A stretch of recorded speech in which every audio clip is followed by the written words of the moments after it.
6 o'clock, we'll call the meeting to order. The first order of business is the pledge to the flag. I pledge allegiance to the flag of the United States of America and to the republic for which it stands, one nation, under God, indivisible, with liberty and justice for all. Okay, well, this evening we'll dive right into the budget presentation by the superintendent of schools, John Wu. Thank you very much. You don't even sit or stand. Whatever's easier for you. You're doesn't matter to me. I gave you a presentation. The budget's not yet adopted. The board's going to be voting on Thursday of this week. I think that'll be the final budget. So this is a little bit early, but I wanted to come and answer any questions you had and just give you a high level overview. I'll flip through this, but I won't go over everything. There's quite a bit of information here. There's a couple of typos because my first draft was today, so I apologize for that. If you start on the three-legged stool, I've talked about that with many of the select board members who I've met previously. It basically goes over state funding. Those three areas are the three biggest areas where we get state funding. Our student count, our state valuation, and that's each town's valuation, which we're going to go into next, and then our poverty level. Poverty level went up a little bit, student count went down a little bit, and it's only in kindergarten. So it was a little surprising for us. This would have been the COVID group, and so I expected there to be a bump, but kindergartens are actually down across the district, mostly in Skowhegan. And so that's that page. There is an error on that page, actually. On the top part, state valuation, it says the last line on the first bullet, state average was roughly, it should be 12.87%. I wrote 11, so that was a mistake. The next page gets into the valuation shifts by town, and this is a big piece of what impacts the local budget, the local side of the budget. These are state valuations. They correlate, but they're not from the town valuation, so they're different. The way the state valuation works is your most recent year or your 3-year average, whichever is lower, is what dictates your percentages for the district. As a whole district, we had an average of 10.06, which means we got more money from the state in this year's budget. The downside of that is Skowhegan went down with 8.46, well below the state average. Everyone else, with the exception of Cornville, was at the state average or above. And so as a result, those towns that were at the state average or above had a more significant impact. And if you flip to the next page, what I did for the board was to say, what would that impact be if we had a flat budget? So if I took this current year's budget and just stuck it in this new formula that happened, you'll see that the town of Norridgewock would have had to pay $41,871 more, whereas the town of Skowhegan would get $146,550 back. So it's a shift in the valuation. Last year, the town of Skowhegan was 61.97, I believe. Is that right? Yeah, thank you. And then they shifted to 60.98, so they lost almost a full percentage point. So that's important as you understand. Obviously, Smithfield has the biggest impact there because Cornville and Skowhegan were below the state average. Those went down relative to the other towns, and that shows the adjustment. I went and looked up Norridgewock over the last 4 years. In 22, we were 12.79%. In 23, we were 12.79%. In 24, we actually went down to 12.73%, and then you had the jump this year. So it was flat for a while. And that's what I've seen with all evaluations. Some years there's winners and losers and they tend to shift. The bigger the town, that buffers them for those types of shifts. The next page is, I wrote our budget story. It's just what we've tried to do as a board. The school board members from Norridgewock have been very active participants. We've had some turnover and it hasn't stopped. We've had very active participants. So thank you for that. The directors, basically our philosophy when we start with a budget is a status quo budget. That's why the budget's actually named status quo budget. What that means is if we're introducing new programs, we introduce them separate from the budget. This is what it is to operate what we do already. It does include new things. If we have bigger classes or smaller classes, you may add staff or reduce staff, but that's what the budget is. We have a fiscally conservative budgeting approach, which means that if we right size every year. So if we need less staff, less staff, we make reductions. Last year's budget, we had 20. Melanie, what was it? Last year's 22.5 reductions for staff? Yeah. I have no idea. I'm just Starting to get used to this reality of glasses, I'm sorry. I didn't believe my doctor when he said it was happening to everybody but the Unfortunately. Yeah. So last year we were 22.5. 12 of those were COVID positions though, so those never had a local impact. This year we've ended up with 15. And the board, I think, roughly approved those yesterday in our budget meeting. We're gonna vote on that on Thursday, so that won't be solidified until then. But that's what this budget's made up from, so the budget will change if something changes between now and then. Looking at, this question came up a few years ago here, and so I wanted to try to give you an accurate depiction of what makes up our budget. We're mostly people. So if you back out the two school projects, so we received two big bonds from the state for Millstream and for the new school. If you back those out, our budget's 85.66% people. So it's mostly people. Our average supply lines in our schools have stayed flat since 2019. And so we've been, I share those things because we've attempted to try to stay tight to the line. We have increased revenue that I'll talk a little bit when I move throughout this presentation. And then we did at the start of the year, I went and met with staff from every single school in the district. That began in the very beginning of October, and I froze the budget by December. And so right at the very beginning of December, because we knew coming into this year, two big things happened. The state in the governor's budget actually, so it passed. There was a minimum salary adjustment for support staff and educational technicians, 115% of minimum wage for support staff, 125% for educational technicians. That had a tremendous impact on us because our base pay for educational technicians was $14.65. And I know that's low, but through negotiations, our ed tech insurance is quite high. So when you put the two together and you compare us to other school districts, we're right on average or just above average. And then obviously we negotiated that in our collective bargaining agreement, but then the state made this change. The new minimum wage is 31. So everyone went from 14.60 to 18.31. So that's in this budget. And it had a significant impact. And then the other one was what I think the town and everybody has to pay is the 1% for the escaping state family medical leave. Thank you. So those were the two big ones we knew coming in, which is why I wrote the budget. The next page, you have a larger sheet. I gave you that too, just in case you wanted it, so it's easier to see. I realize it's kind of small in the presentation. So the overall budget's at 5.22%. Because we've had two different bonds on the new school, they've come in over the last 2 years, 3 years, because they stagger them. It has a huge impact and it skews our budget. It's roughly 7 million has come in because of the new school. And so I backed that out and CTE. If in schools, if you, in your technical center, if you follow the state formula, there's no cost to the local. The state pays 100% of CTE. We actually come in just under budget. And so 100% of what we do in the state pays for our CTE. We actually found out too, last week, we have the largest growing CTE center in the state. So we're up on over 500 students in the tech center. Back in 14, we were like 220. So we've had huge movement.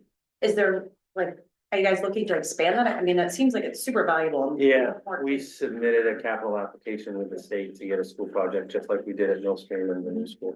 So we'll see.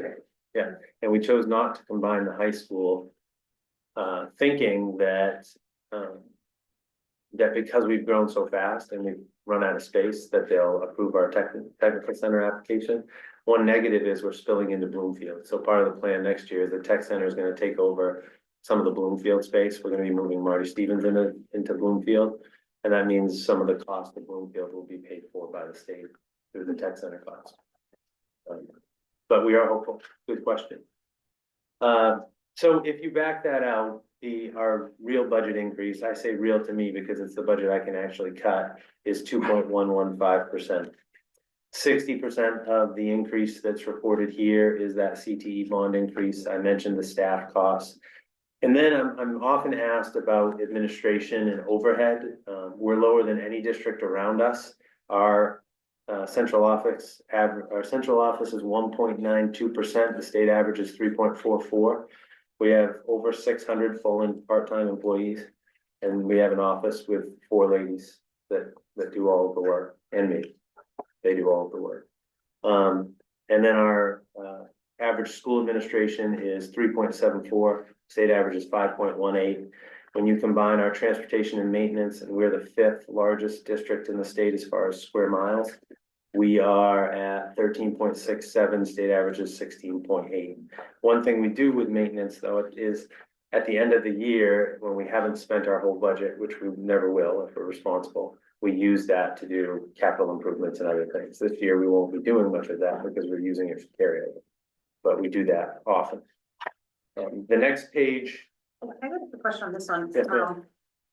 What has been cut for, I mean, it's amazing, first of all, that your supplies have stayed at that with the rate of inflation with everything. I can't believe that you only have 3% there, but the extra / the co-curricular trips and field trips, you're down. What got cut? What are the kids not getting because that's down? That one, we're not traveling out of district.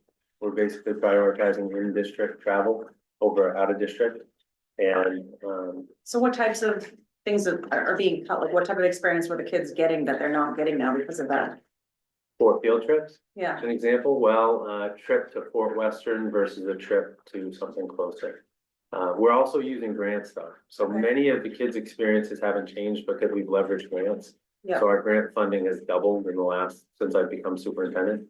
okay, So grants are responsible for a lot of what we do. The biggest right now is the Aspire grant. It's $1 million grant that we have over 5 years.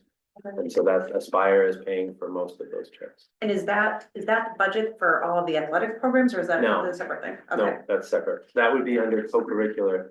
So you'd see that up on the student staff support Article 5. okay, There have been, and this can be confusing with school finance, but we've done movement. One of the reasons you see special ed up as much as it is, we've moved things that qualify for special ed into special ed. And a lot of this has been with Melanie's help because we get a higher reimbursement rate. So the more we spend in one year, we get more back from the state the next year. So much of the shifts this year because of that. You also see regular instruction not up quite as much because there's a lot of savings from the new school that I'll talk about. And that's a big piece of the cuts came from there. This is just since I've been working on budgets, that's why I randomly chose FY20. But that's the last 7 years of budgets. From 24 to 26 is when we introduced the bonding, which is why I included that. One neat thing is we did not include our local portion, 4.4, just under 4.5 million in the school project is local. We fundraised a little over 3 million that, and we received a CDS grant from King, Collins and Golden in the FY24 budget, thank goodness, which passed. And so we'll be receiving 1.9, just under $2 million for that. Combined, we have no local cost. The state agreed to not bond it and have it go. They've never done that with a school project until us. They've forced the locals to bond even if you were fundraising, because if you don't have the money in hand, you can't pay the bill. Because we have enough capital, we haven't had to pay the local portion because we're using state dollars to pay. We haven't had to pay our bill yet. And KV Cap through the partnership, they just gave us just under $1 million. So in the bank, we have enough money where we anticipate we'll be able to pay our bill by November when everything's all said and done. If it isn't, I'm pretty confident with fundraising, we'll be able to pay it by, I'll be able to pay it with local money and pay it before the end of the year. If we had to, we could work with Scout Savings and take out a short-term loan like we did with the start of the project. You have to, and then I'll be able to pay that with the interest I've earned on the fundraising. Any interest I end up earning on the state project, I have to give back to the state if I don't use it. So, but that's more information than you wanted probably. But if you flip to the next page, that is the revenue sheet. So that's kind of a money slide. This one. Yeah, that one right there. That's the one you're looking at right there, sir. That's the page that gives you the breakdown of the impact to the towns.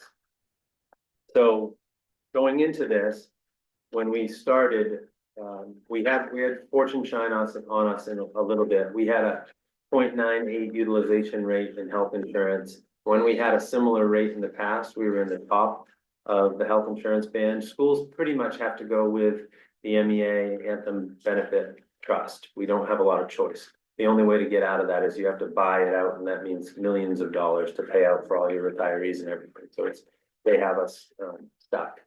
But we ended up coming in at 5.19%, which is close to the bottom of the band. The top was 14%.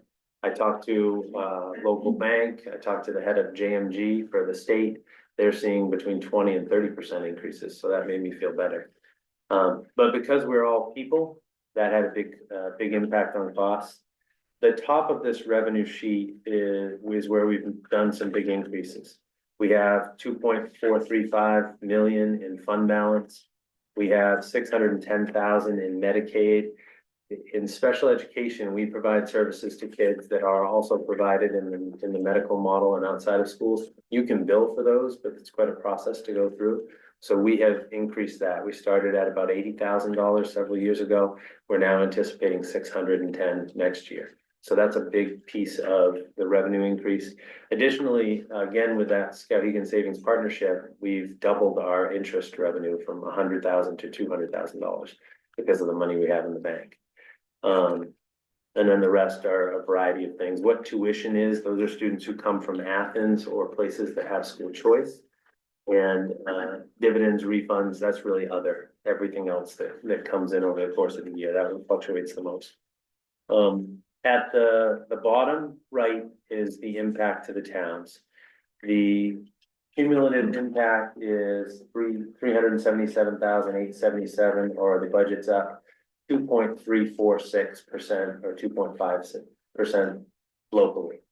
That's the local impact on average. But because of valuation, the first thing we looked at, you see that range is from a bottom of 0.84 for the town of Skowhegan to a top of 7.44 for the town of Smithfield. And so that is the range. And that's a direct result of the valuation formula. And our district has had that since its inception. It's always been valuation. There have been different winners and losers over time. It's not just big towns, small towns, etc.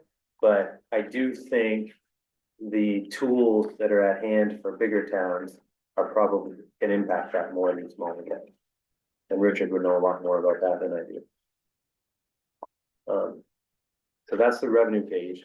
The next page is the new school. I was asked this at the board level, and I created a slide to kind of look at it. The budget savings from the new school in next year's budget, just from staffing, is 470,572. That does include cumulative total reductions of both staff and administrators. So the administrators, we went from 3 principals to now we have a principal, an assistant principal, and a dean of students. The dean of students is school year old, and so that represents the change. One of the assistant principal stipends we've actually been able to shift into title funding, and so all but $14,000 of that job is title. So that gives you that savings. The move to the bus garage, which the district voters approved, to the Eddy site, and we are part of the alert system now, so we won't be underwater in the future. So, and we are building there with using those state dollars up above the floodplain. Saved about 1.5 million. Because that's part of the school project, that's going to go back to the state. If there were any overruns in our school project, then we would use that to help cover it. But right now we're actually quite a bit under budget with the school, and we're on time. So substantial completion and punch list is June. They started punch list on one of the wings last week, and so we're working through that. And our hope is to have some opportunities for people to come and walk through in early August, so we can get people through. We did get staff through, we're gonna get the building committee through, and we're gonna get the kids who are gonna go in the building through. So the kids are gonna all have an opportunity to tour it before the end of school. Yeah. Just so they're comfortable. And then the last page, I think we've already talked about most of those points, because it was in the other one, but it was a technical, so I included it. And then these printouts are just bigger fonts so you can follow them. Because I realized after I printed this, it was probably too small, because I couldn't read it without my glasses. And I'm very much interested in answering any questions you might have.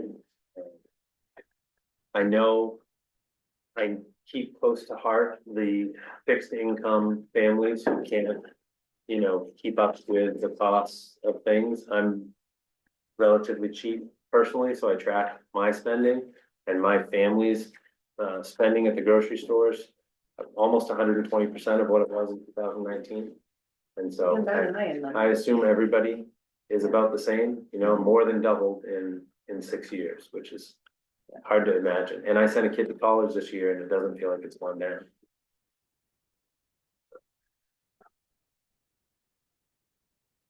Please fire away. So we're 100% evaluation, 0% student count across all formulas. Yeah. Now, isn't there a process that you shift the additional local share to a different funding mix? So you could look at the above and beyond your essential services. Mhm. And then that's all by rule, they're saying it's extra nice to have locals. Yeah. And that gets billed a different way. So right now we're billing that 100% student count, 0%, 100% valuation, 0% student count.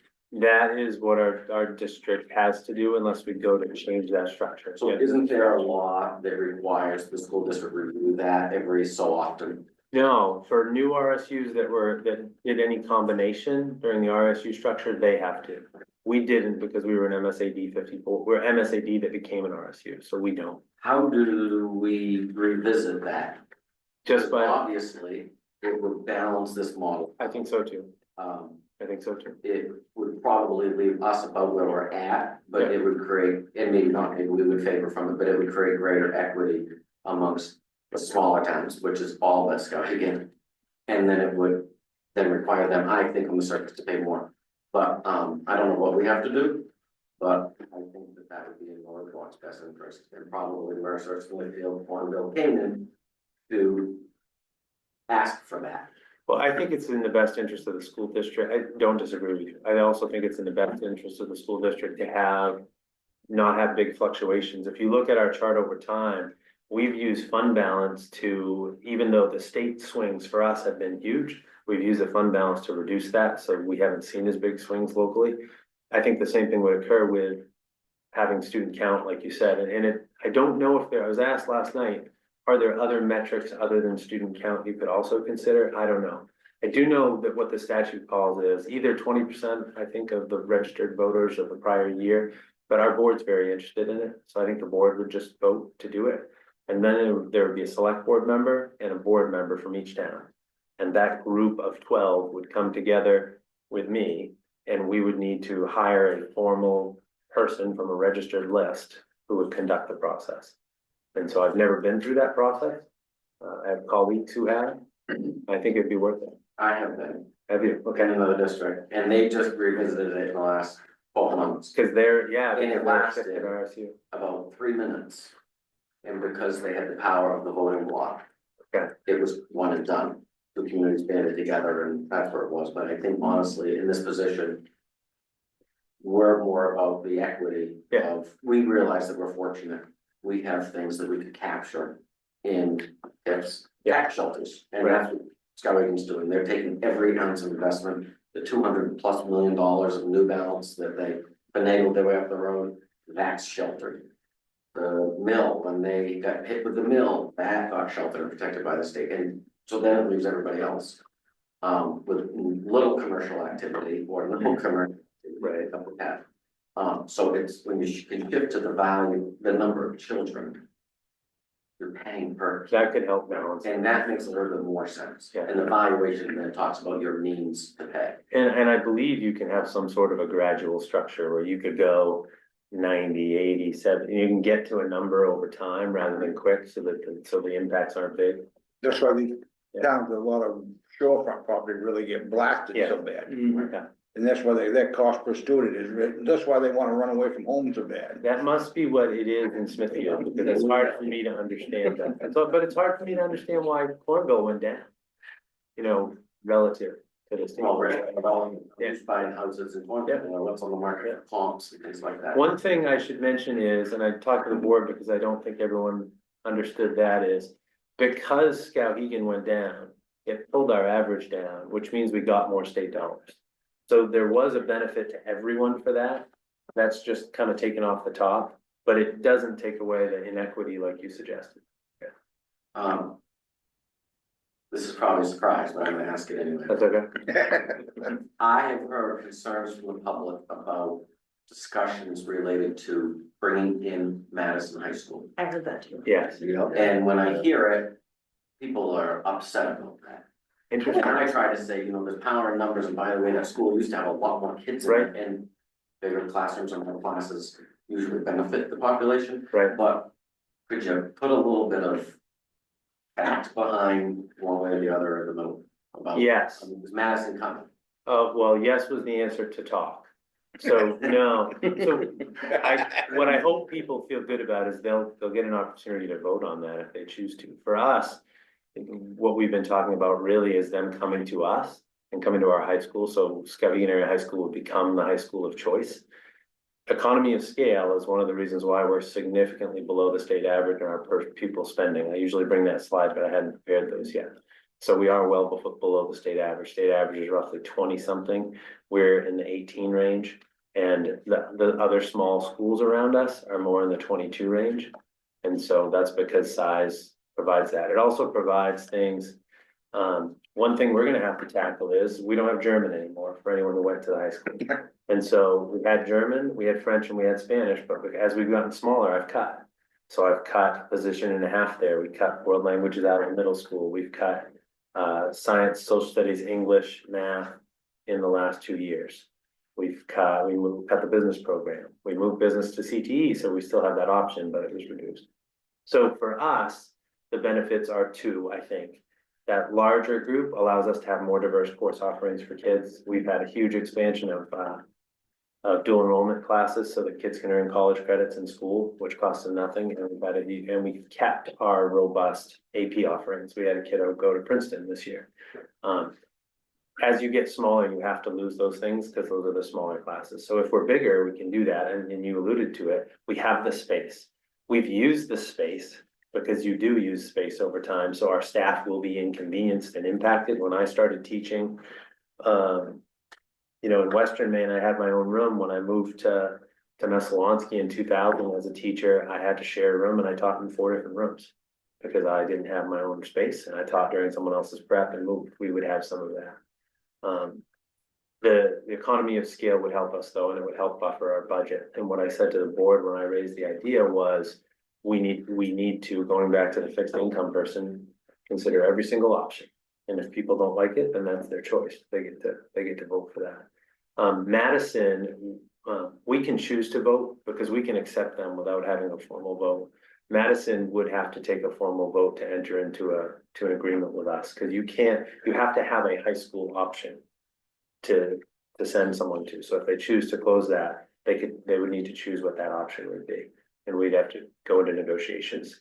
The benefits, I think the big benefits for them would be, moving into a district where you have a lot more opportunity. And you'd lose things too, though. You might have been the starting point guard for the basketball team in this school, but you're not in this school, right? So there's impacts. And your dad was a bulldog and you were a bulldog. That's probably the hardest thing. Yeah, no, and obviously, we did that a little bit with the switch to Riverhawks. I was a Jay Tiger and they don't exist anymore. So How many kids in Madison graduating now, more or less? I think right around 45. Oh, yeah, you Class shovel, size is that small? Yeah, they have 27 moving into the high school for the freshman class next year. so they shovel them in. Jeez, we've got more than that in like second grade. Right. So, and our average class is right around 170 to 180. But it Yeah, was that's two, gonna be an pretty, enormous cost to run pretty that school for that 270 when I graduated. amount of kids. Right, so we have the space to move them in, especially now that we have Bloomfield as well. class. But it'll be, it's not a simple thing. What looks simple on paper is not. Oh, simple. And I know the high that would cause quality some conversation. we provide in the school. I know that it doesn't feel like a giant school, but if you've never been to a school that size, it would feel giant. I thought it was giant to go to almost 1,000 student high school to teach because I just had never been in it. And very quickly I realized it doesn't feel that way at all. But so yes, So, just to bring a little bit more clarity, then I'm gonna get off now. no, it's okay. You said there would be a vote. you're gonna require or ask that sad 54 voters accept them, or are you just saying that Madison's gonna vote and then the board can make a decision to say? There has to be a vote for the communities to enter into a discussion to come up with an agreement. The statute is around tuition agreement. Right, because you can name your number and they can love it or leave it. Yeah, but we would do it as a collaboration point. It wouldn't be like a, you know, yeah, I think we'd be able to come up with the same number we use for our kids. Right, I think we could. Working with them, would that put us in a better position to move up the list for new school, like for the high school? Yeah, potentially. You know, and who knows? Bingham's an awful long way away, but there's the potential for that. If the state put out a regional plan for a 9 through 16 school, they're gonna fund one school. You have to work with a college and a technical college. And it's a 9 through 16 proposal, which will be 100% state funded, so that could be an option in the future. What I'm suggesting is we should look at everything and do what's best for kids. I think it's good for our kids. I think it would be good for Madison students. I found out that they're doing all their world languages on Rosetta Stone, a software program, because they don't have any world language teachers. You know, but they're getting, I mean, they have great teachers, but it's just an experience that's different when you can have a person who's highly skilled. Right, sure. And this is just. And we're just starting the conversation. So what that looks like now is just myself and the superintendent meeting. Our next meeting is gonna be the board chair and the superintendent, and we'll have a couple board members to talk more.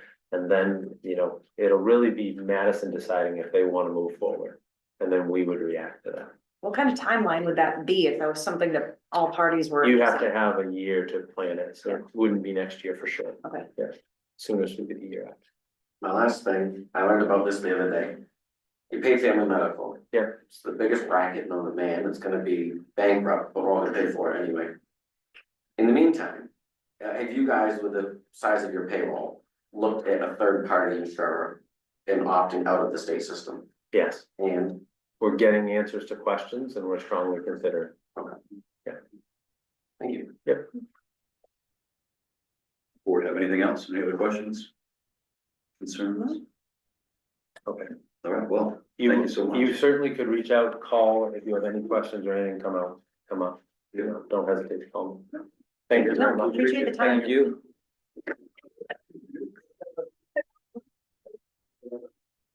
Okay, moving forward here. Wow, that is great. We'll go to the annual update from Waste Management.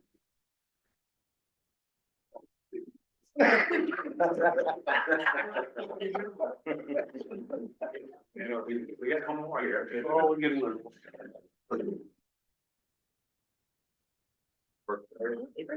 Let's have a good photo. It's the paper, I swear. Good. Thank you.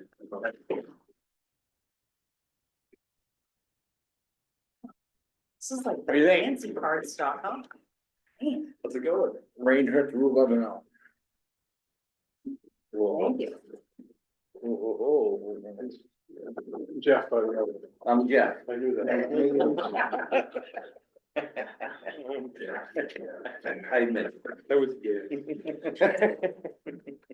As part of our phase 14 post negotiations, we came up with a plan that every year we would come in after elections and sit down with the board and review the previous year's activity and discuss concerns that we've received through the phone or whatever, social media, and then update you on things that are going on around the site. For those that don't, I think everybody knows me. I'm Jeff McGowan. I'm the site manager. Been there. This is my 33rd year. To my right is Logan Cowan. Logan is from Anson. Joined us late last year. He is going to be the manager of the new biosolids facility. And way over, everybody knows Derek Furbush, I believe, who is our site operations manager.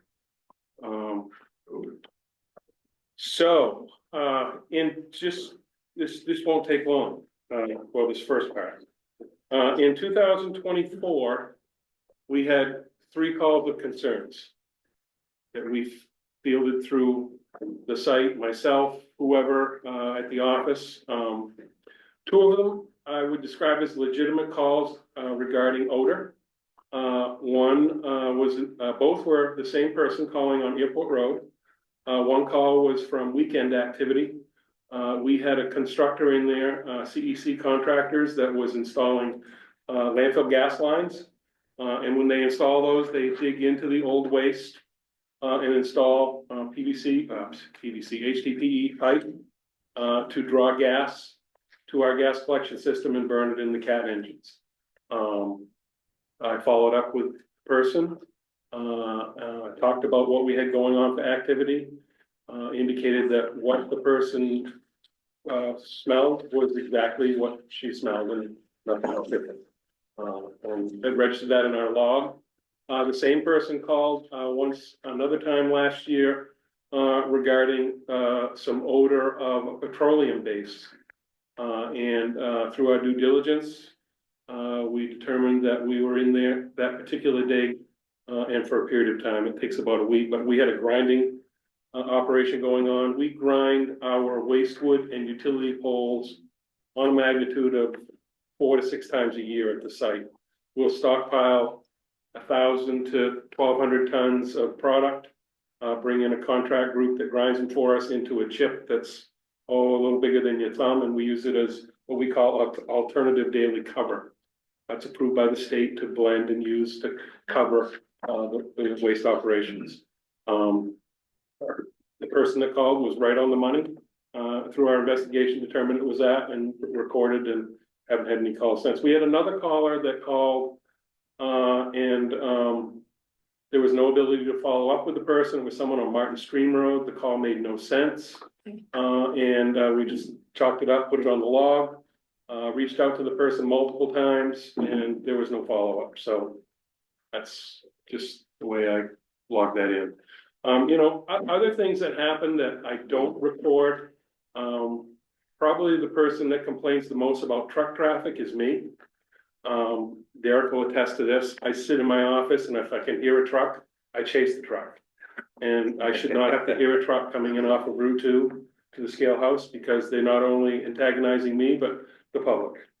We happened to be at Dunkin' Donuts the first of the week.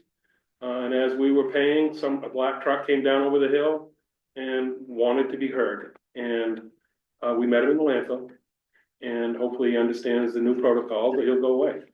And it's that simple. And Appreciated, very much so. We get after them. We really do. And I'm probably one of the ones that's the worst. And I don't take to it. There's no reason for them to be noticed. We try to get trucks to come in seamless and leave seamless. It's very difficult, but we work at it. Appreciate that. And that concludes really that. I don't know if anyone has any questions about that. It really aligns with 2023 was very similar to 2024.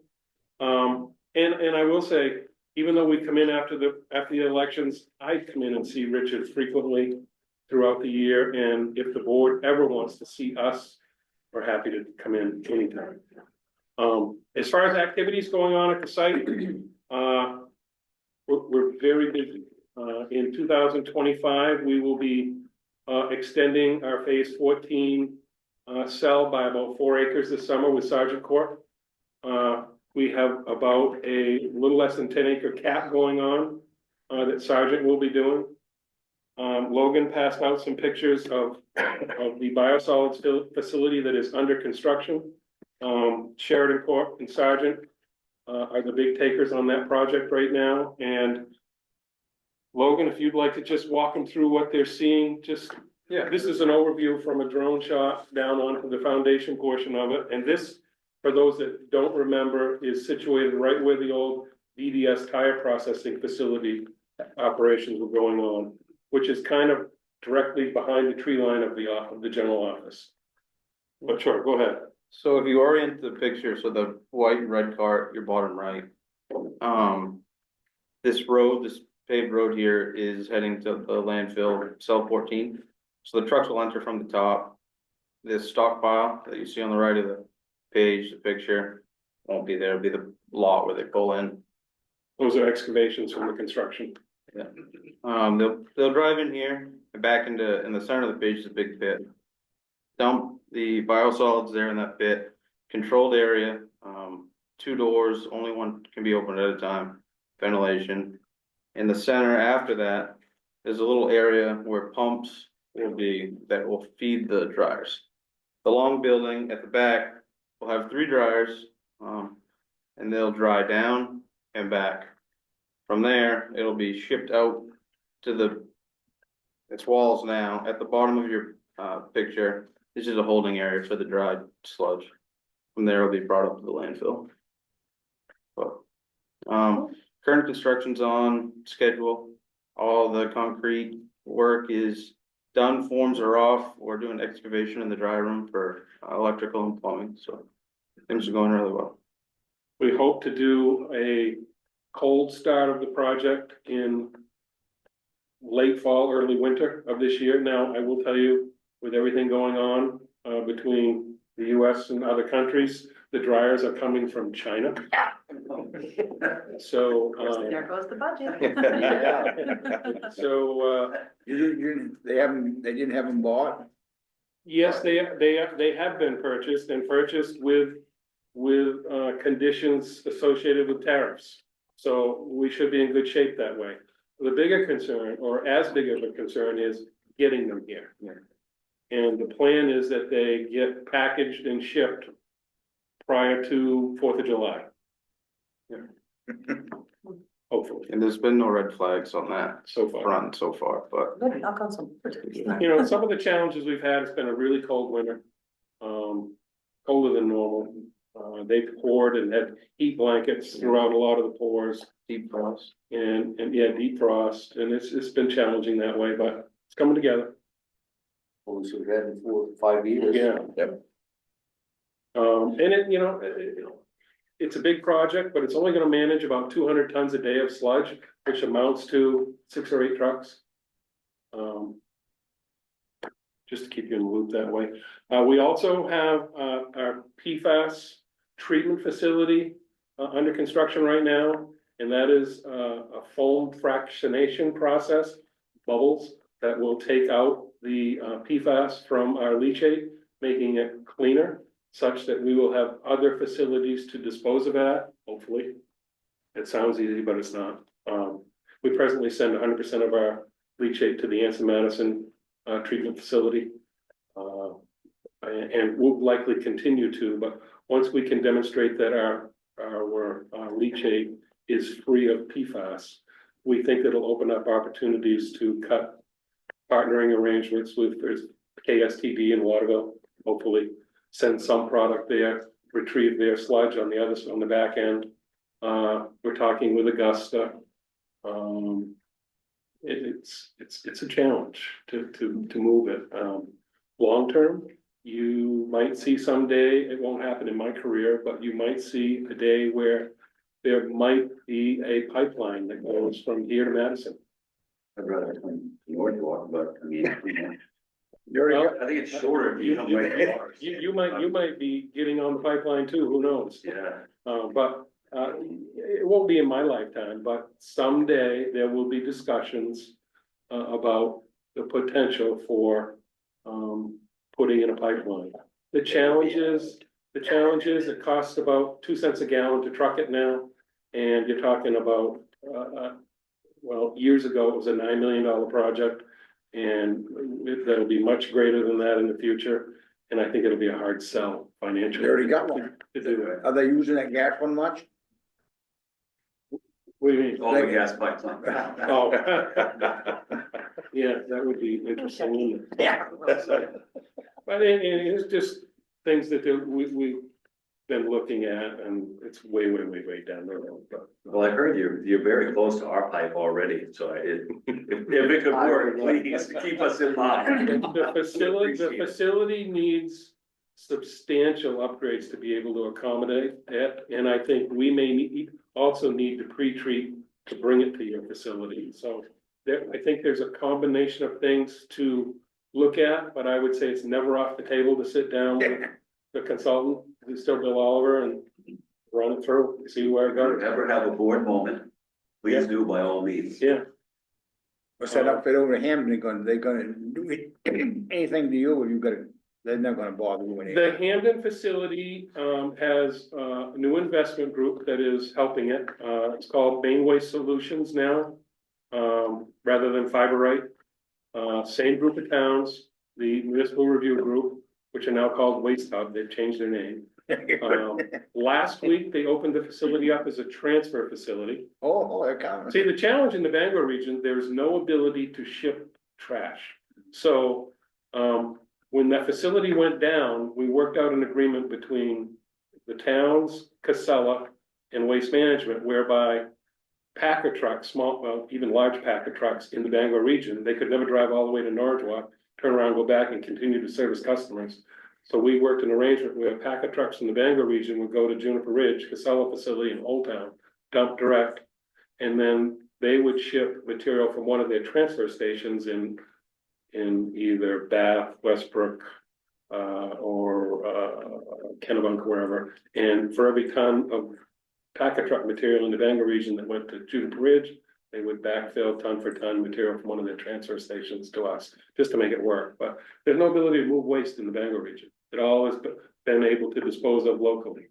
So transfer station opened a week ago, 1 load a day was going through there. Yeah, it's the truth. And this week they're up to 2. Oh, gee.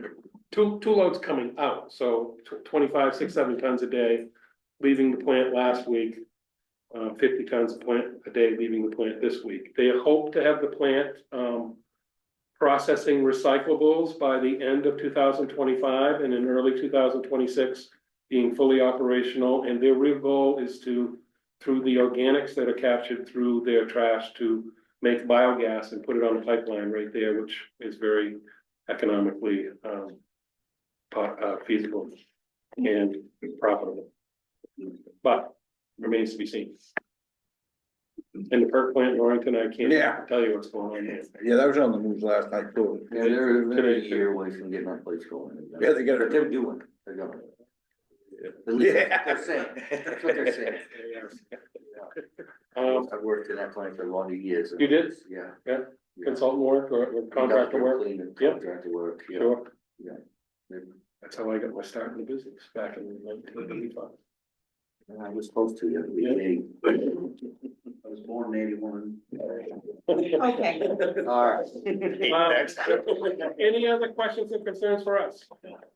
How many gallons roughly are you shipping to leachate? Andy, the 30 million. It amounts to, on a normal day, 100,000 gallons a day, about 8,000 gallons to a load.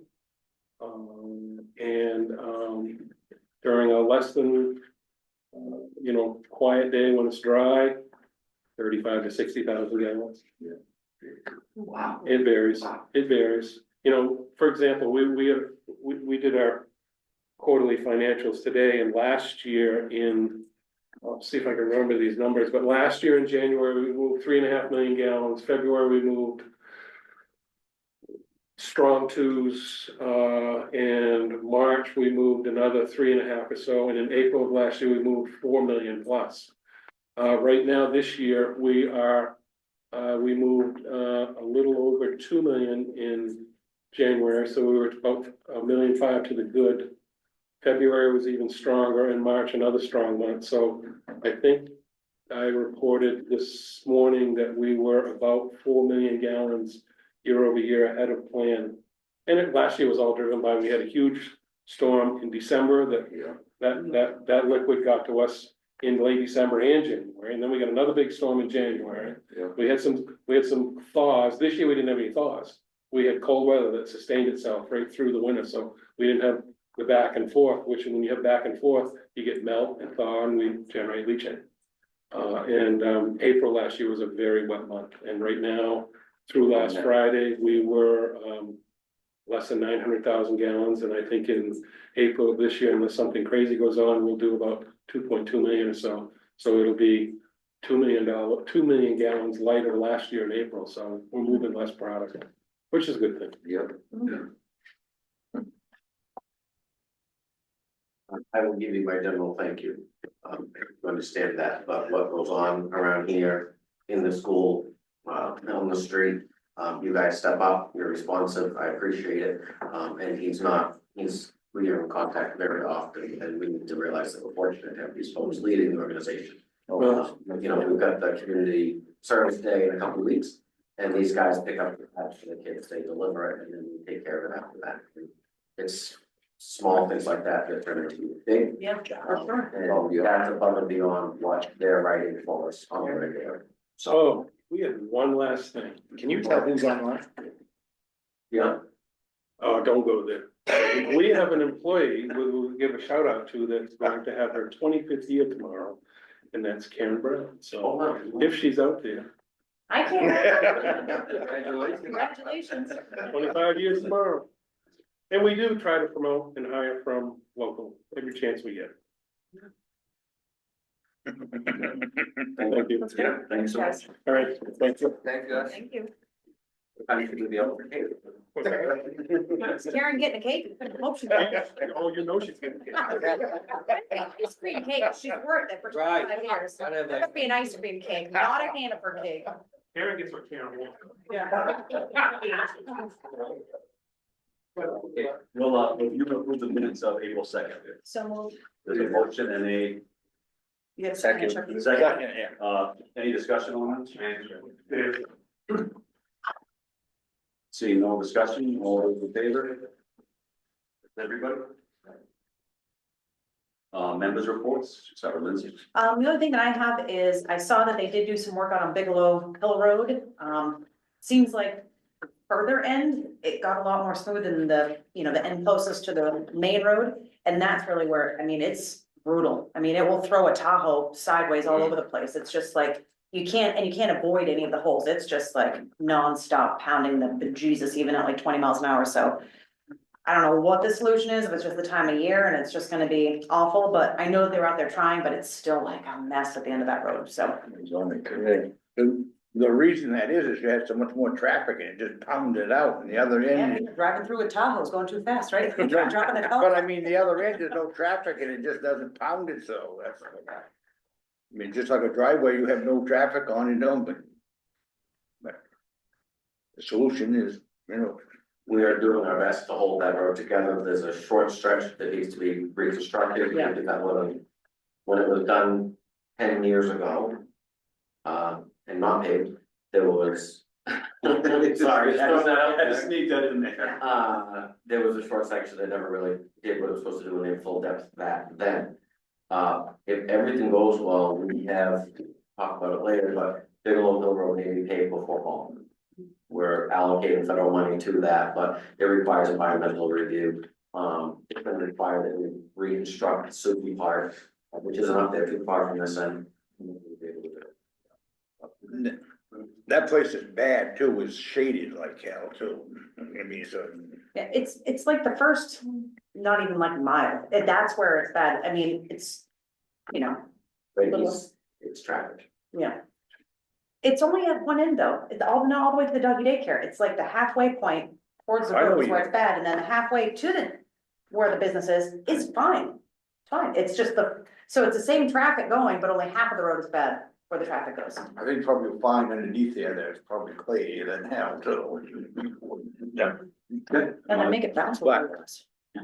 You got anything else? Chucky, you got anything? I already added it. I'm good. Jeff had nothing from me, so we'll dive into the town manager's report. Try to move through this, the music series is on, we booked out the final acts, that's included in the newsletter, the full page with everybody starting July the 1st and then August 26th every week, weather dependent. So now I'm in the process of pulling in food trucks there. Your upper Main Street road issues, those issues are the towns because it is a town road, but the root cause of it is the water district. And so I've been talking with Dave Jones, the superintendent over there, and their contractor's been out, road posters are an obstacle, even though they shouldn't have been. But they are aware of the issues and my expectations. Dave has also asked that they put an overlay on the road when they are done patching things together. So we'll see how that goes, but we are keeping an eye on it. And they were out yesterday. So hopefully that holds up. The newsletter that went last week, that should be in the mailbox hopefully before the end of this week or the weekend. And then I'm still, if people from the public would like to submit for the newsletter, please just reach out to me, it helps me cover space. Because other than that, if I don't get people to help me, I write the whole thing, and so it gets boring. For me to Put put llama it pictures in together. it. Pardon? You can put in llama pictures. Okay, Yeah. maybe we'll keep trying to do something, but, you know, I would be things of mad. general interest, whether you're an organization or individual, we'd love to have it, the Grange submitted some stuff, VI. I'll take those, but, you know, we'd like to have variety, so, anyway, please reach out. Your waste management fees, too bad they couldn't be here to take the victory lap in the first quarter, but, the first quarter is up 22.2% over previous year, so what wound out as a slow finish to 2024, you remember we were down and down, we're like, uh-oh. They are now up, and the summer folks aren't even here, so, that's trending well there. I'd like to thank folks over to Mill Stream, they invited me over, I was a celebrity reader earlier this week. To read what I would tell you is an absolutely terrible book. Really, but it was kind of a joke, it was kind of a joke. But it was picked by the Department of Education, and it was all about growing herbs and putting special herbs in your lemonades. Oh, God. Anyway, it really ruined my persona with the kids, they were thinking I'm boring, but, they, good groups of kids, and the teachers over there are doing their best to get these kids involved. We use credit card points, and we got them little, plant pots with the soil discs and seeds, so that they can do that over. So they can have their lemonade this summer, right? It's pink sorrel lemonade, Ooh, yeah. I mean, I'm not mad at that. But It does sound good. I'm not mad at it. Anyway. So, those are always good engagements with the school over there, and it's a good way to get the kids talking and thinking about how do you get involved in your town, whether you're reading to them, or it's just the fact that somebody from the town office is engaged, so, good there. Safety inspection, we did voluntary safety inspection, preempting the shape, which is a public sector recognition from, Labor Department and the state. And so they came through, and honestly, we had pretty good reports across the departments that they did go through. The admin review is done in employment, and that's great. The library, I think that one outstanding issue was closing out this afternoon, wastewater and fire. And just a few things, and they'll handle there in a nice way there. And so thanks to fire officers, the full timers, Daryl, chief maybe, you know on that? I delegated that. Great. And then Tim at wastewater, they're wrapping that up, but honestly, they were not. They were administrative things, they were largely policy driven, and not, direct threat, to safety, and so we'll get that all wrapped up and sent out, but really overall phenomenal. When you consider the exposure that we could have, what we have got covered off. The website, our town website is being forced to a new platform, nothing new, but what is new with that is that they want to double our annual fee. So I told them I'm gonna go website, people shopping, and all of a sudden they cut it in half for the first year, but then it's gonna go back up to the market rate. So that's gonna leave us year one after migration, and then we'll have to talk about where do we wanna go. Or at least look at market analysis as to what are communities our size spending on websites. If it's $4,000 or $5,000, then we stay with the folks that we've got. But if we're overpaying, then we've got to, take a look elsewhere. But that is the template, which largely resembles what we currently have. But that's what we'll be doing, no work on the photos and everything, so.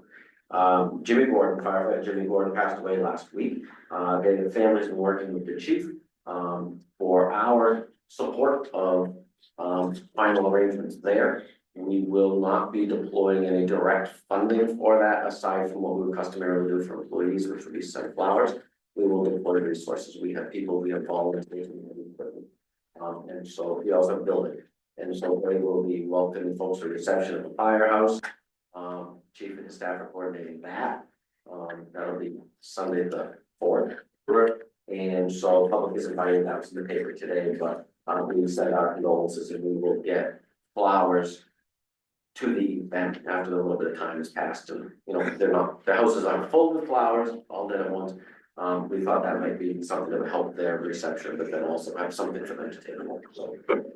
If you like their address, please let them know, I can on your behalf for the day. And donations. Yeah, so the family asked if donations come to the fire department. We'll tabulate those, we'll share that with the department, you folks and the family, but they've asked, that donations go towards a new boat. So, Oh, really? Okay. that will be a seat there hopefully. That Jimmy was always the caretaker of the boat. That was one of his chores among many.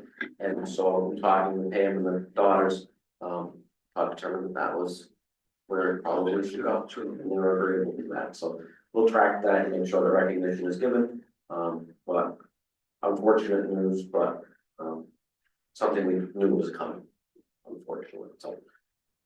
We're closed on Monday for Patriots Day, then Wednesday the 30th, your flourishing town office staff is gonna be closed, and that'll be to staff the barbecue for the students. I could share with you the emails that we're receiving about this community service day, and we'll take a little bit of flack for being closed. But you talk with other town officials and other communities, and you talk with people at the school, and they are flabbergasted by the support that they get from Norridgewock and the fact that we push. So it's another small way to tell young people, get involved, there are rewards. And by the way, come to Norridgewock and do all of that and live here and everything else, because we try to recognize that. So they'll see our ball fields, they'll see the things that we have. It's just a small way to say thank you. And by the way, Waste Management pays for everything except for our wages that day. So, good opportunity there, I think. Your unpaid 2024 taxes, those are looking at lean.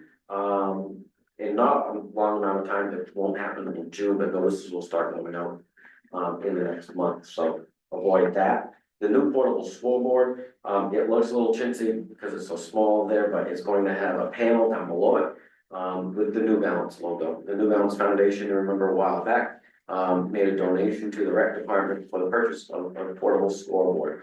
In a perfect world, it was gonna be solar, but it just wasn't affordable or anything that we could really find what was gonna be good for us. So this is gonna be battery backup, so we'll be able to recharge and put out what we want to put it out.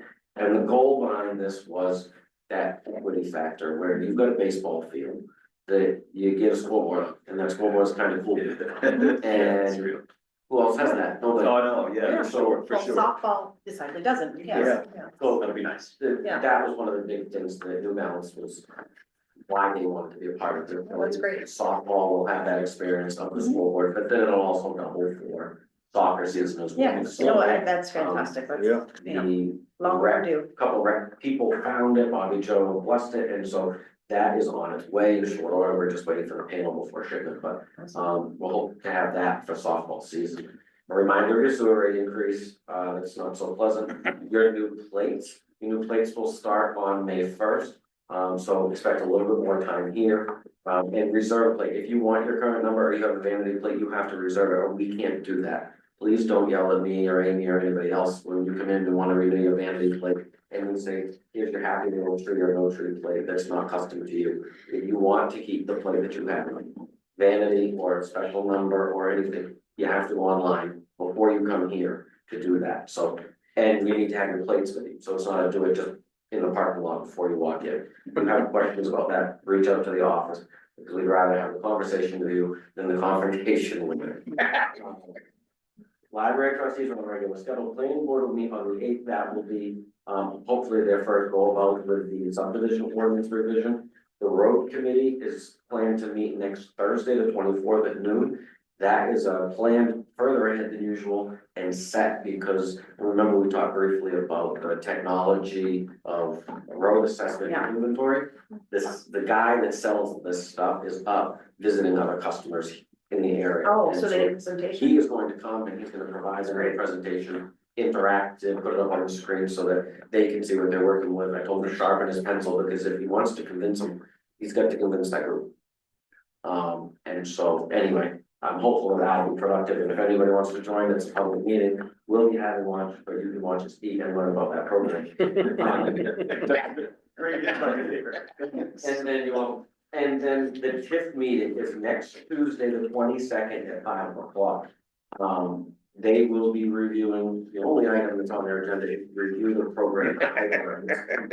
With regards to commercial, well, I say commercial, that was the charge.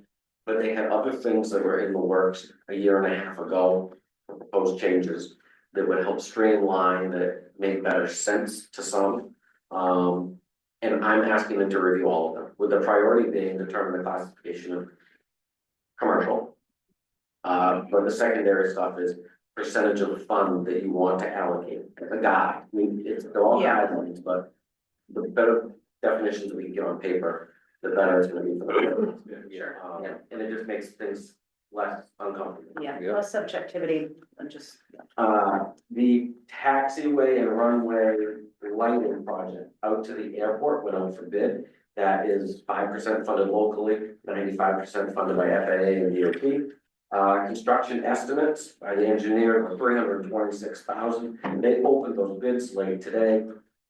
326 was the budgetary estimate. Low bid was 557. Man. Plus the cost of engineer. the bill, even 5% of that, like, that's trash. Like, that's ridiculous. You might tell me in the reports. So the engineer is now looking to see are there extra funds available, is it possible to do it stages, do we have an engineer only grant, and wait for more money to come in, because we don't have the money sitting in our till, our vapor till of feds money that's just out there that we're entitled to pull on, but not actually ours, so we may have to wait.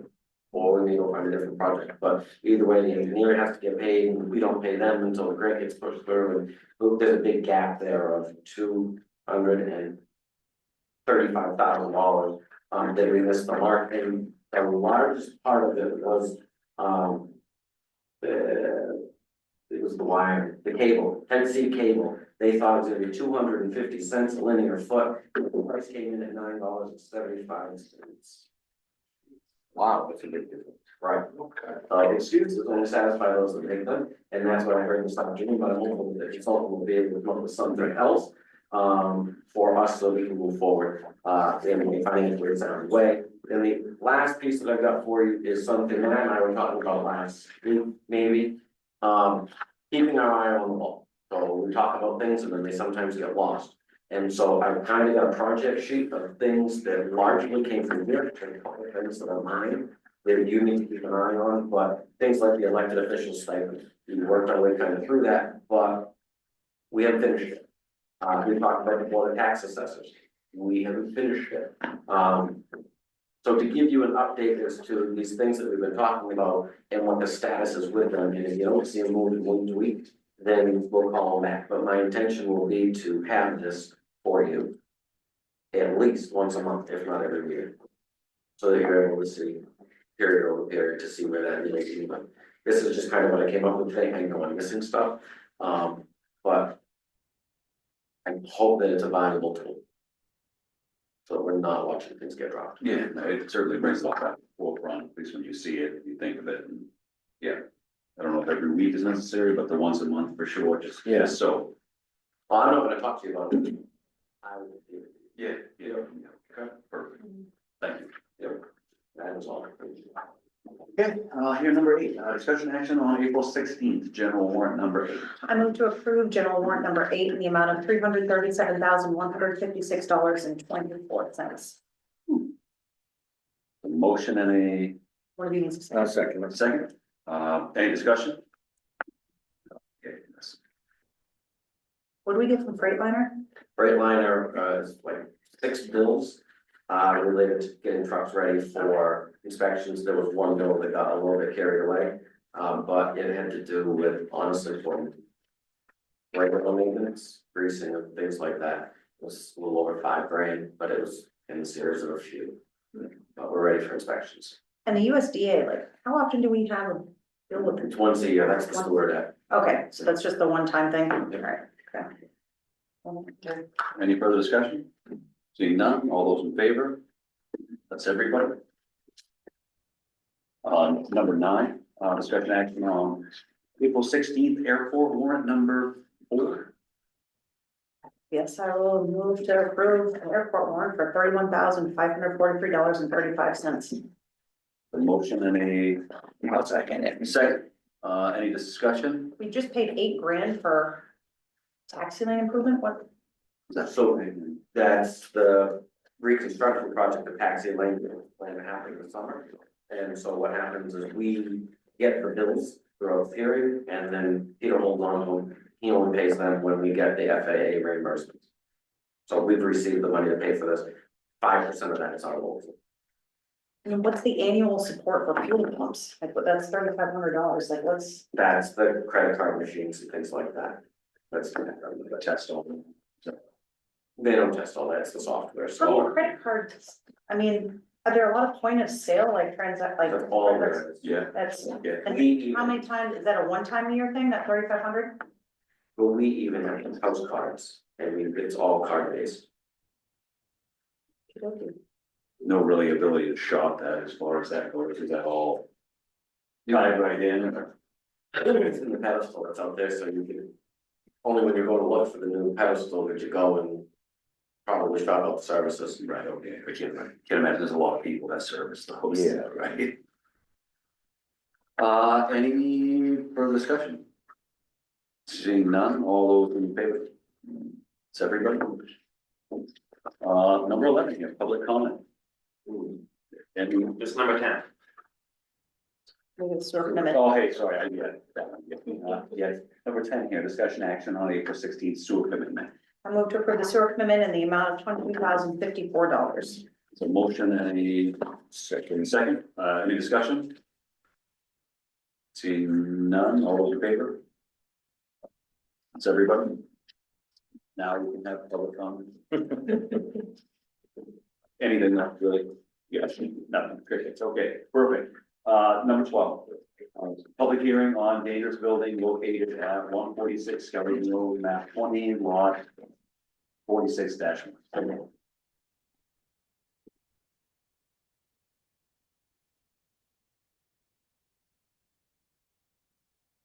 So in your deck, you have the deck provided by the code enforcement officer. It outlines the process, the steps, his observations, timing. You have the owner of the property, Mr. Wilson here, speak. Oh, which I didn't see it.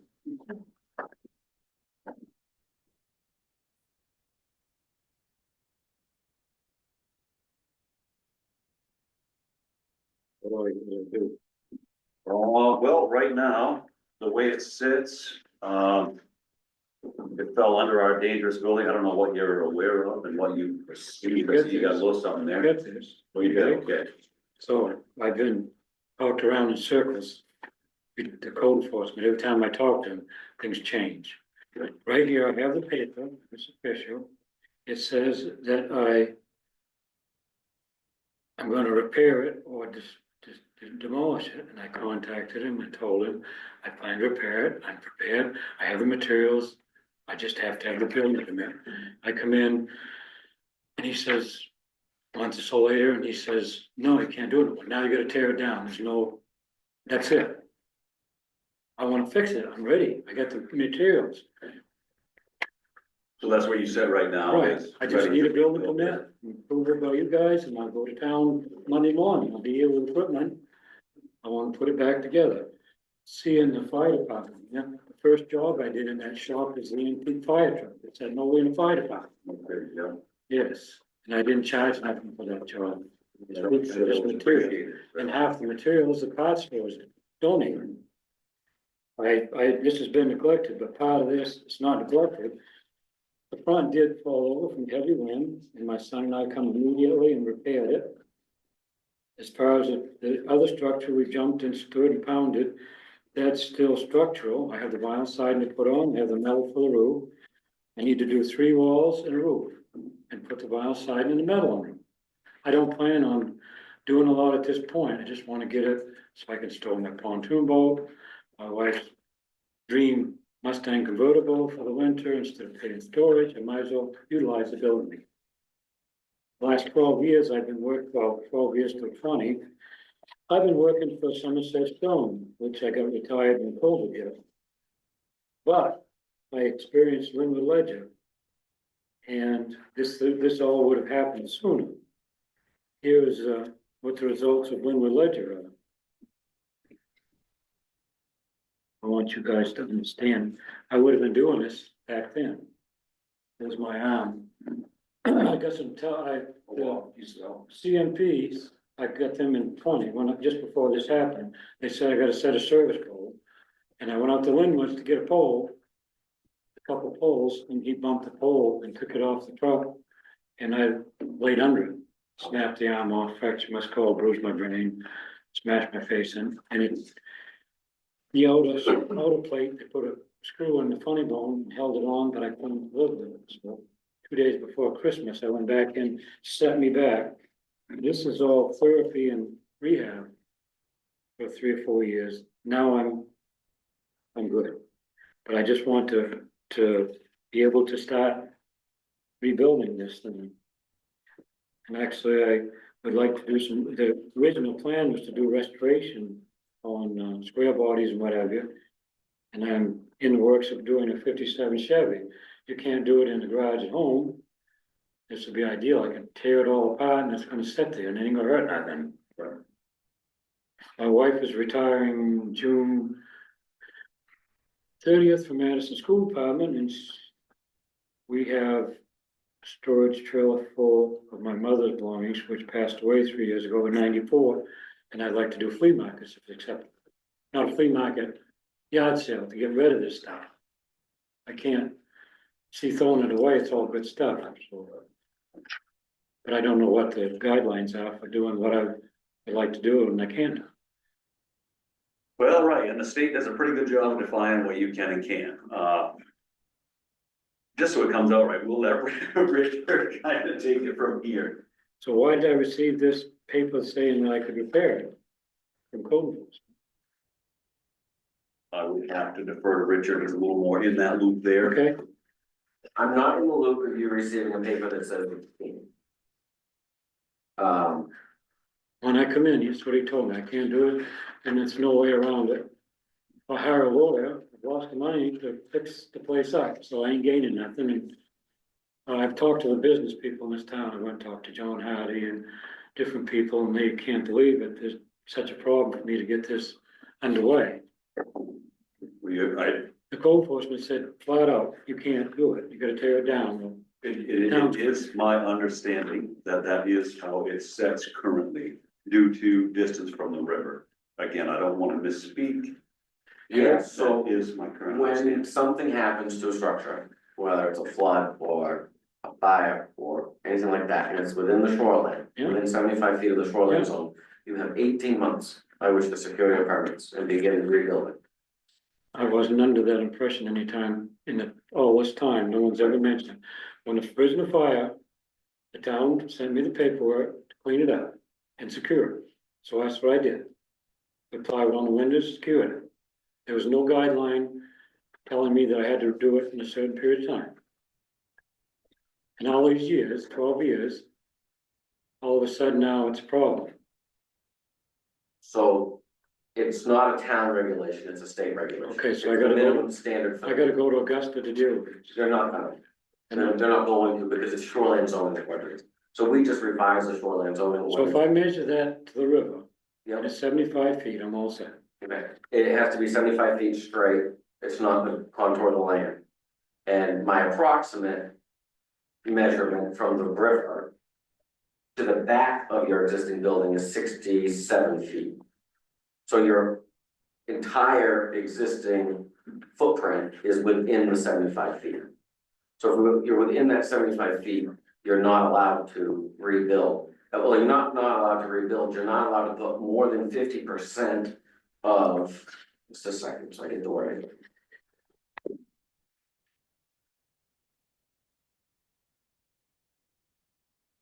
You're not allowed to put more than 50% of the market value into the structure, because that's not then considered normal maintenance and repair. And the only way that you could reconstruct is if a permit was obtained by the planning board within 1 year of damage. The 18 months is the reconstruction window. So you'd have 12 months to get a permit and 18 months to reconstruct. And that's just the shoreline zoning ordinance, it's the minimum shoreline zoning ordinance the DEP has. So why was I sent this by code enforcement that I could repair? What date was it that you received the letter? December, Well, what date was the letter dated, I'm sorry? 11/8/24. No, that ain't it. Yeah, 11/8/24.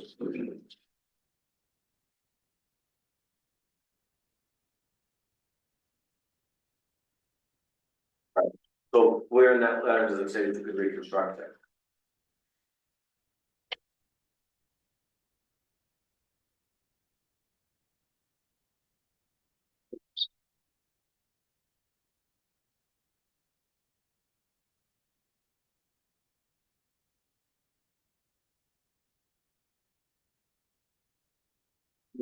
They just need to fix the problem, they're gonna say, you will have the ability to reconstruct.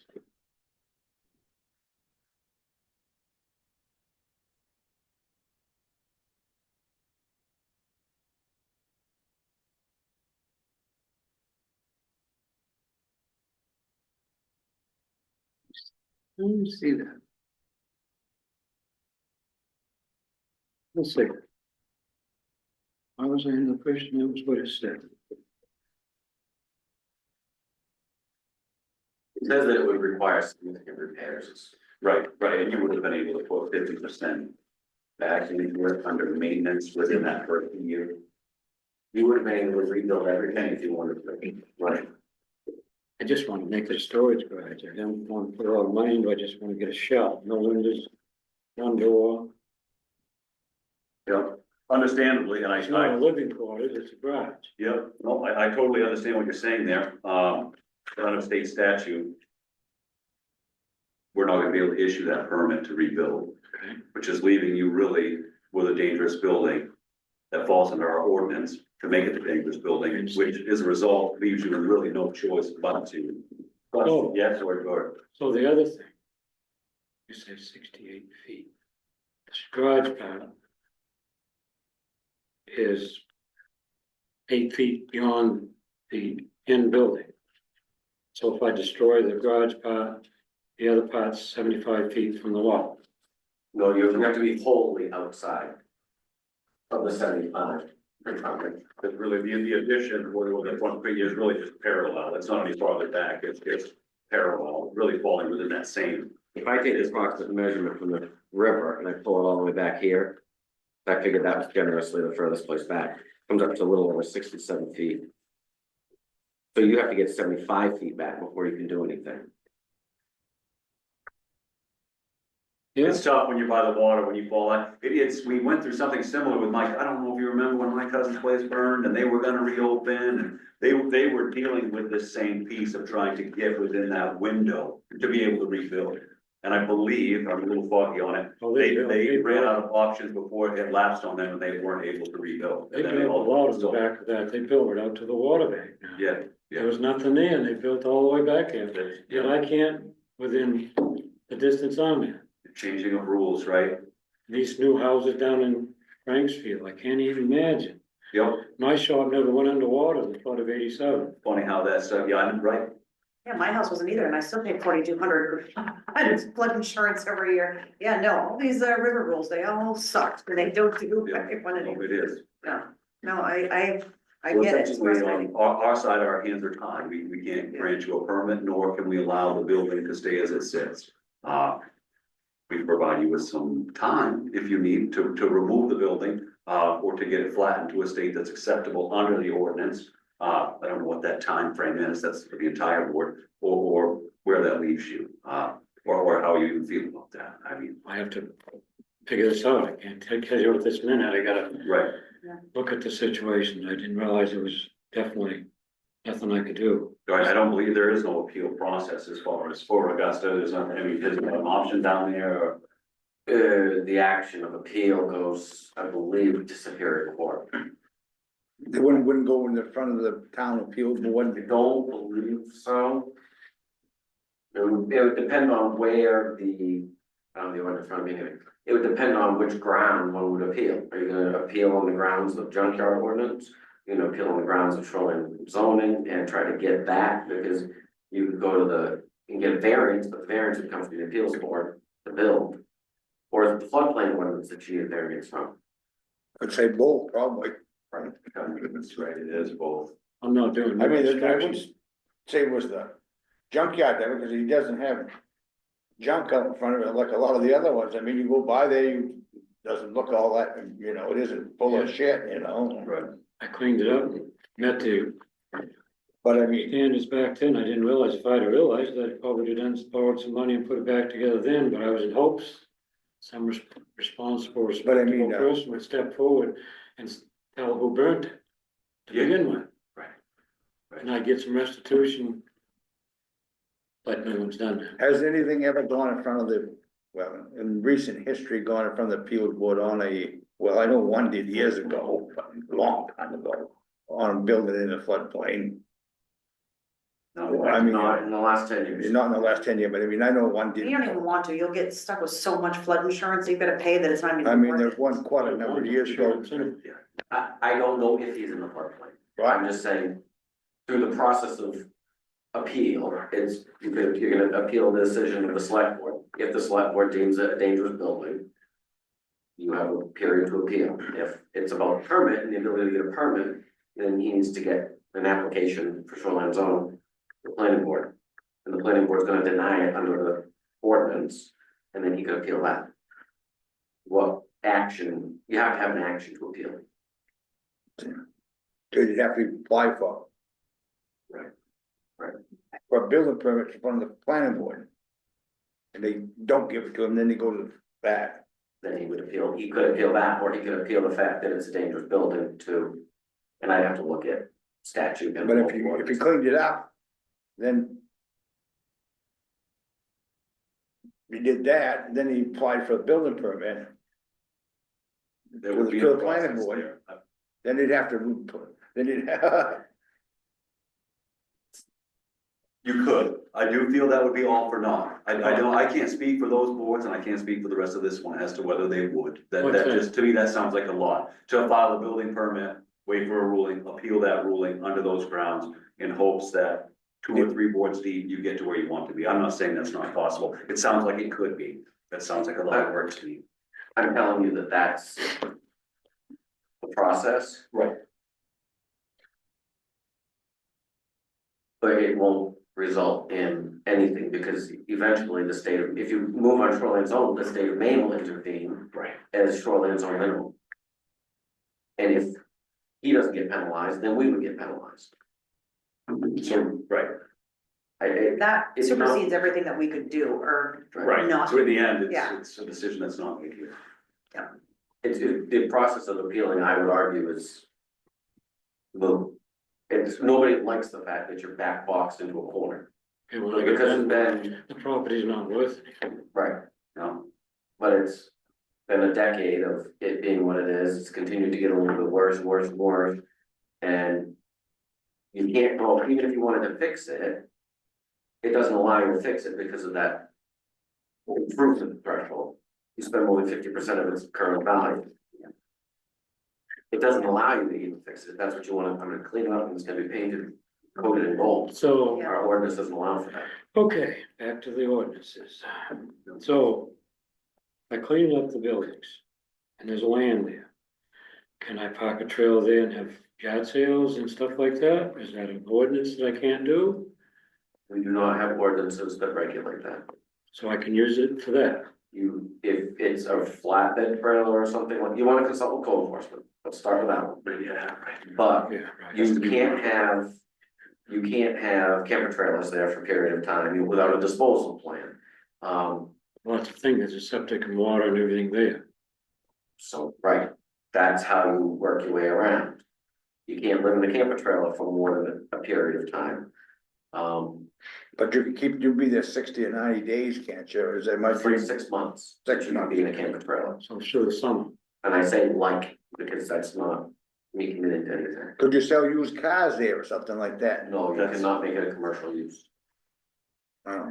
If he was gonna have yard sales, it could not be in the form of ongoing, it has to be incidental. Right, right. It's not like you could construct a big sign and say yard Right. sales here. Yeah, every or like Saturday. recurring event, like I Yeah, think, right. yeah. 2 a year, something like that, and you could have a trailer, an 18-wheeler trailer there that's on wheels, there's nothing anybody can say about that. As long as It's not permanent. Raised. Right, right, it's when you start mounting stuff to the ground, putting roofs on stuff, it would become permanent. Yeah.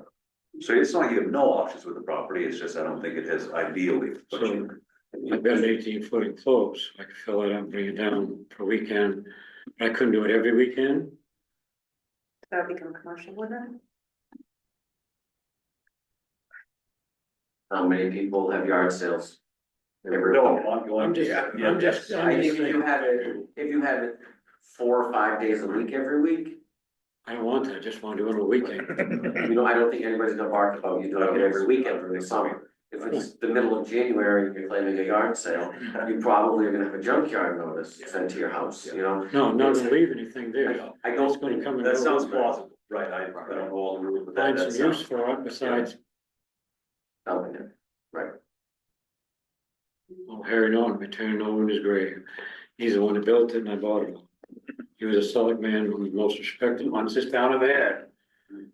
When I bought the place, he told me never get involved in politics, and I've stood by that until today, and this is why. Yeah.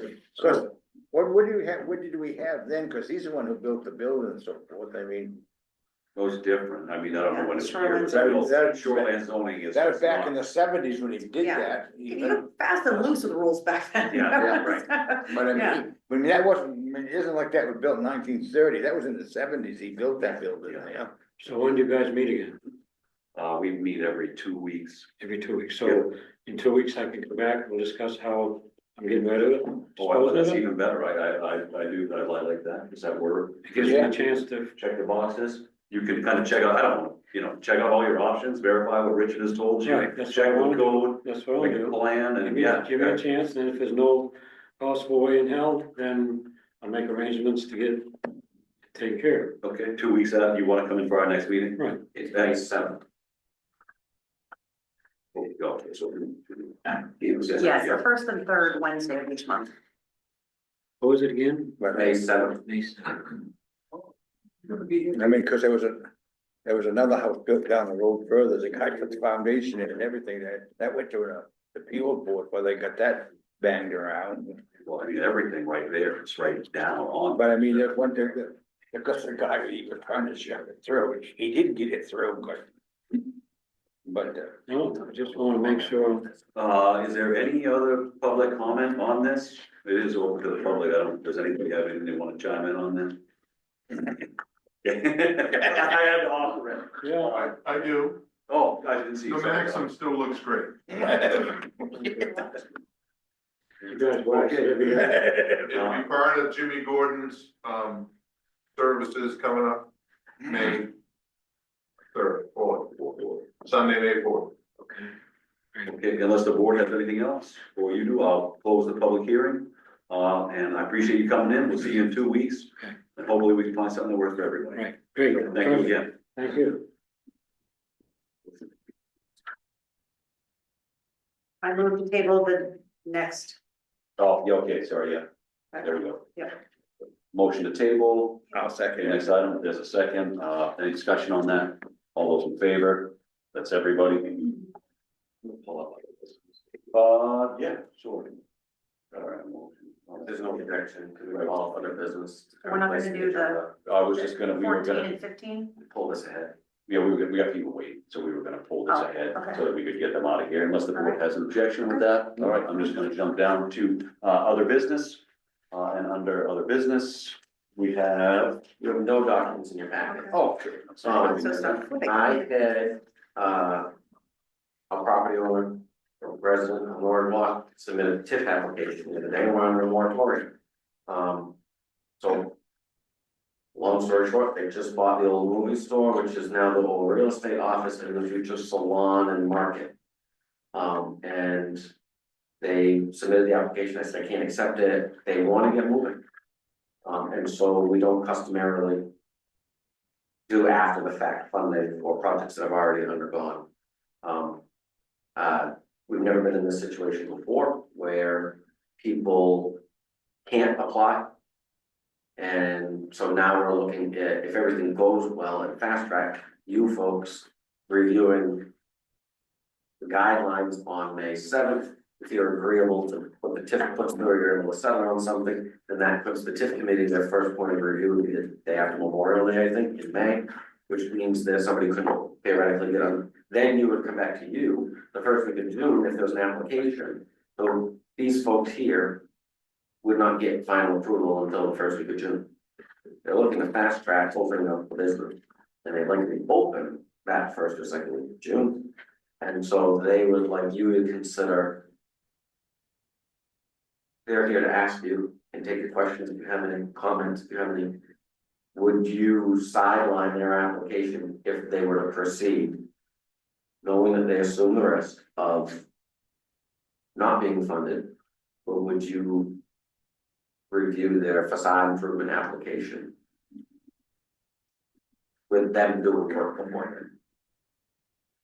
The only thing that I mean, we literally just put this in place and for us then the next meeting to be like, we like this. I mean, we're setting we can't tell anybody else no then at that point. I mean, I don't know, like, the timing of this really sucks, but like, we put that in place for a reason to get more parameters. And even though like, this certainly would fall in what we've been using as a perimeter, I get that, I don't wanna not do that, but like, we just literally put the line in the sand and how we're gonna be like, like.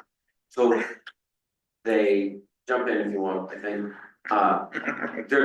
they don't want their application considered today, and they understand that. Maybe you say, no, we're not gonna consider it.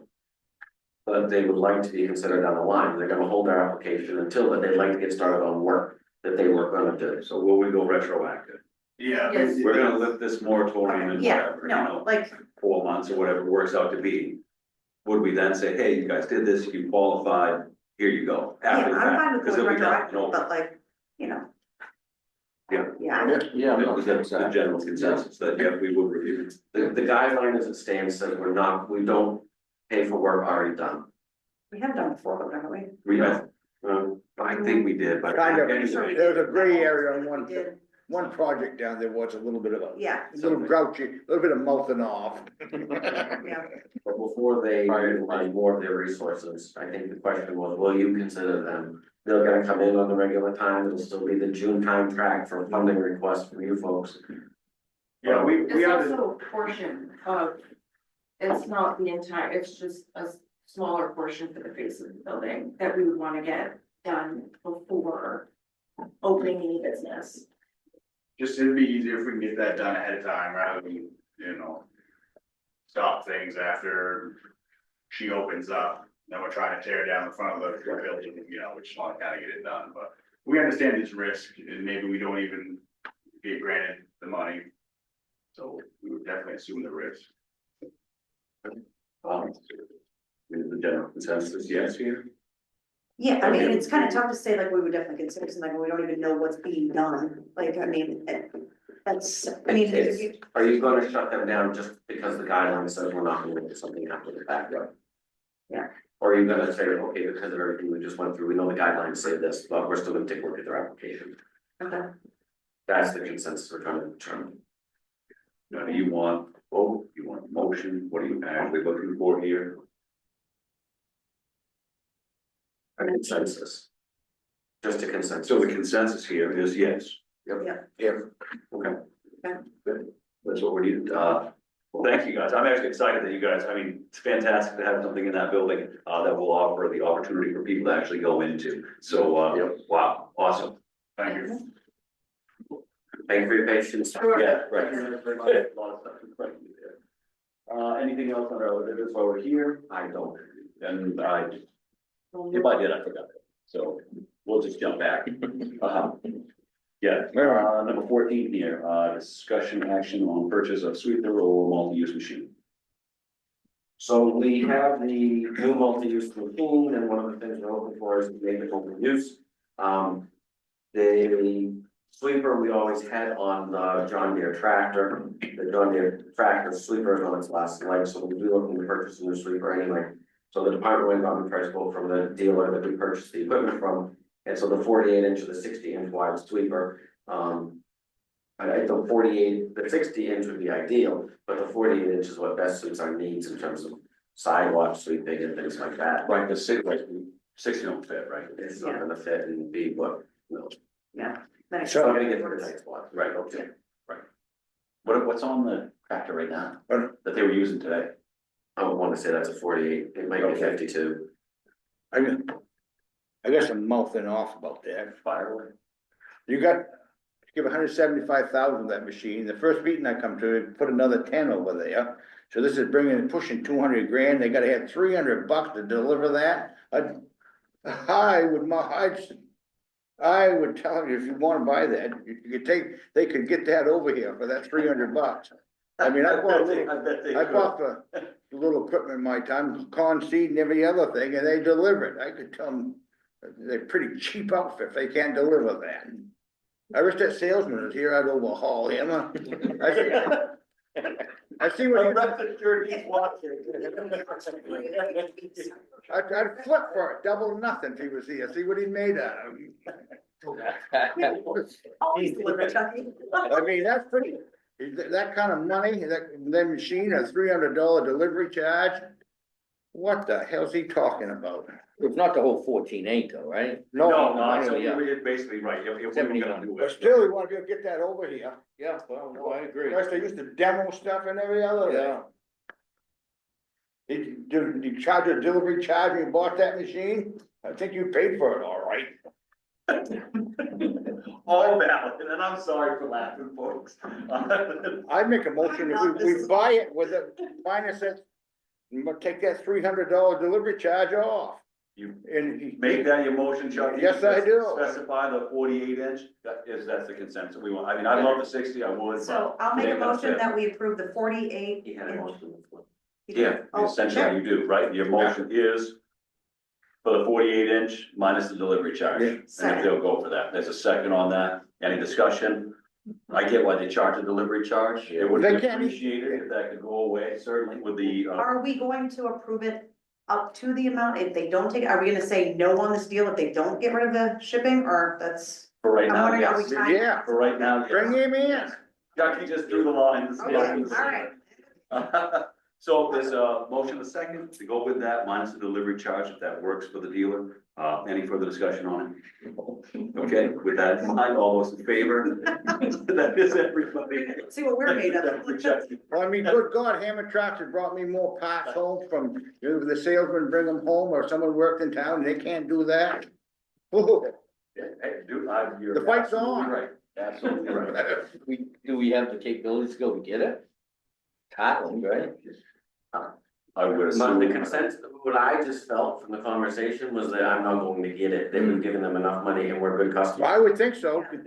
Yeah, no, I agree. I mean, you give them pretty 200 grand, and you probably must have some, and if they wanna do business with all the stuff you got, I would think that they could eat that $300. I heard it loud and clear. Yeah. We are not buying it if they don't put it on the house. I mean, just, I mean, they- somewhere else. what? They'll hide it somewhere else. Yeah, Okay, no, Yeah, they'll stick it to you, all right, you probably pay dearly for it. Within, well, we'll just, I mean- I think that's. does Howard spot on. PP sell that stuff, the same breed? But no, I think they're different brands. I'm sure everybody's got something in the same wheelhouse. It's just the name that sets on it, right? The paint on the machine. Yeah. I couldn't, I mean, when you bought that machine, they didn't put a delivery charge on it, did they? I would A hope, lump sum, Yeah, it was built into It it. was built into it, I'm sure. oh, I'm sure, man. Yeah, we could put that down there. good, all right, excellent. Well, with that said, we're gonna jump to number 15 here. Discussion action on purchase of used golf cart. No, it's a good one. What do you think, Chuck? So, Well, if it's used, we're gonna be paying for this nonstop. okay, well, the lady from River Road, with due respect, we're always talking about buying new, and say, well, can't we get this used? So here I am with a used piece of equipment. It's opportunistic, let's make no mistake about it, but we now rent golf carts for parks events. There are opportunities, in our community that this would benefit, whether it's going out for trail maintenance, whether it's shuttling people, for events, it's PTG events, field days or whatnot, whether it's, field tournaments. Or any, you've got the downtown stroll, you've got your music, nights, things like that, and you're only gonna see the Parks Committee, they're pulling together a proposal on my desk for a fall festival. You're only gonna see it continue. And right now, they're spending pretty near $1,200 a year renting golf cart. So, and the nut is, it's a lot in the delivery. But this is a 4-wheel drive golf cart, the back 2 seats will fold down for storage. He was asking 6,500, I said, how low would you go? He said 6,000. So you can split either way, it is, got the road kit on it, it can be registered through the municipality, right on the road. The big toss is, does it save us money in the long? The old one, is it a little more versatile, a little bit more appealing to have the one that's larger versus We rental? buy this. That in the end of it, we gotta have, whoops, we gotta have a garage for it, or we gotta have this, we gotta, I mean. I don't want to misspeak, do we have the ability to store this currently in the? right there. Except We're gonna have to buy a trailer for it or something like, what else is gonna I come don't on? believe so, I mean, we're strictly, I mean, it's in, I mean, you know everywhere it's going, right, everything is right within this Yeah. short striking distance. I'm initially not a fan of buying it, but when you look at paying a rental fee every year, multiple times a year, if Parks wants to elevate stuff to the level that they would like to, you're gonna see a lot more of these rentals. Is this coming out of their operating budget, parks? That would be the next thing, is really how do you want. Now that, That's how is it funded? cause that's probably all in stone, that $75,000 gazebo, they said if they had any extra money left, they're gonna put it into the whatever, kitty. Now, could they take that, if they don't use it all, put it towards that thing? That's not specified probably. Right, so that's their capital account, so there's another account. Matt and I were talking about it last week, and I had suggested we consider pulling it from ARPA funds. From who funds? ARPA, there was a rescue plan money that came during COVID, we wrote all of that off as lost revenue, and then we put it towards public health, outdoor wellness, things like that. So there's limitations on that money that we can use. So we can fund it with that, so that's not taxpayer funding. All right, I'll move that we purchase this for $6,000 using ARPA funds. I'll second it, I've already, I'm bad, Yeah, that's, after a long discussion, that's where we walked up as well, right? So there's a motion and a second, any further discussion? I mean. give her a pickle. We have gone, it has been gone through like mechanically, everything like that, like it's, It was previously owned by somebody in town, but that's what they did. okay, all right. It's a well cared for machine. And right now, we're spending roughly 1,200 a year, but we're expecting that more with the increased activities anyways, We're right? spending 1,200 a year for one event. One event, and We're looking at switching to maybe three. The guy who buying it all, we don't want to put him in a headlock. You'd hope in the long run, we save some money. Say something, but yeah, it's, I've looked at it too, it's in pretty good shape. It is nice, Yeah. Stop. I mean, who had it, I know how they took care of it. That makes a difference. I'm not a fan of buying used with somebody else's money, But because there's no warranty. no one It knew it was was coming from. Timmy's, and Timmy was meticulous with his toys, for sure, so. Okay, all those in favor? And that is everybody. We don't have any other business, so I will look to adjourn. Really, you're having so much fun, so you're gonna stay all night.